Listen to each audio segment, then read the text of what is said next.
in Jiu-jitsu on grappling, we have deviated some from the gi and moved over to no gi. I don't mind doing no gi, but when you move over to no gi and you remove the ranking system per se, or the traditionalism inside of the sport, you start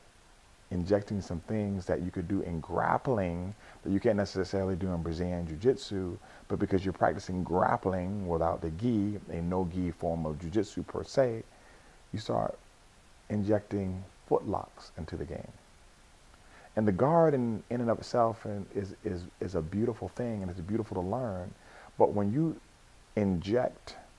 foot locks and leg locks into the game, you create an aversive stimulus to people learning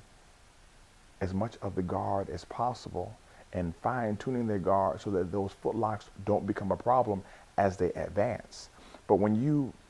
inject foot locks into the game early, then you stop a person from actually learning the scissor sweep because they're afraid of foot locks. And this is what happens when you go on YouTube and you watch a video that shows a leg lock defense to a scissor sweep, when really in your developmental stage, you should not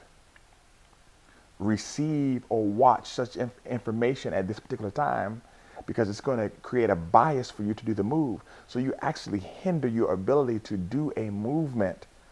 because you've watched something, or you've tried something, or you practice something that you shouldn't be practicing at the early stages of development. So you never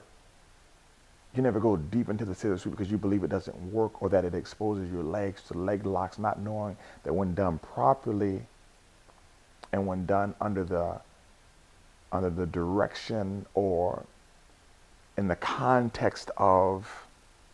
the gi, there are things that you can do to make the technique, quote unquote, infallible on the model level, because the model is supposed to be perfect. But if you don't ever learn